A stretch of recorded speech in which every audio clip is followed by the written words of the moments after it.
Oh, ang akala ay 2022 campaign ads to. Dahil sa mas na-describe ang kapanahunan ng nakaraang administrasyon dun sa nasabing campaign ads. Unang-una, meron silang sinabi, teka lang po, tungkol sa madilim, wait lang, saan ba yan? Ayun. Itim ngayon ang kulay ng bansa. Sa gutom at krimen nagluluksa. So,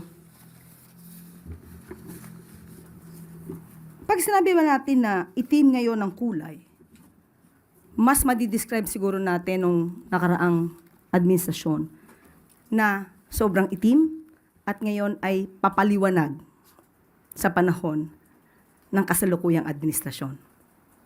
Hindi man ganun pa kaputi, pero patungo na doon. Unang-una po, may binanggit sila tungkol sa kagutuman.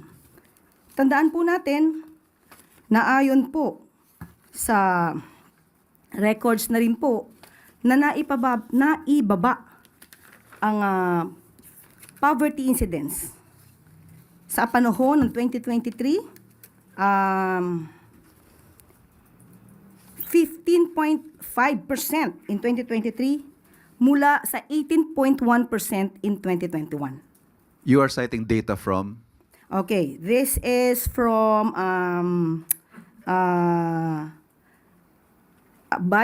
author or writer is Dim Sum Daily, Hong Kong.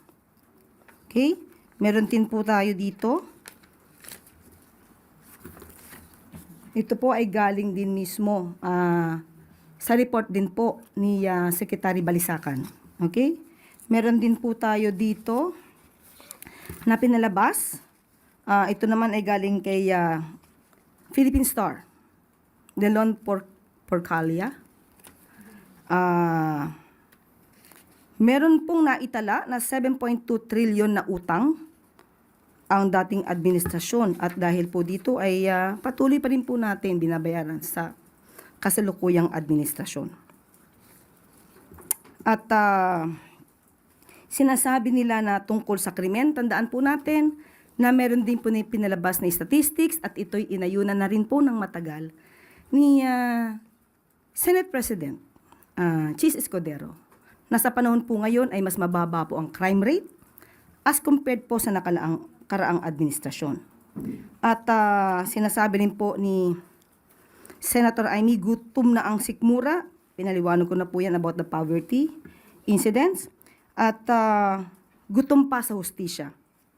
Pero hindi po ba yung ibang mga kamag-anak, in particular po, babanggitin ko, ito ay galing sa panulat ni Christina Chi ng philstar.com.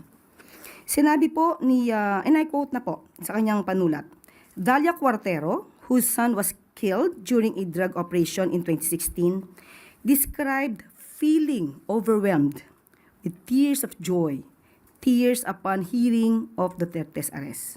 So dito pa lamang, marami na rin po nagsasabi na paunti-unti ay nabibigyan ng liwanag ang mga pangyayari.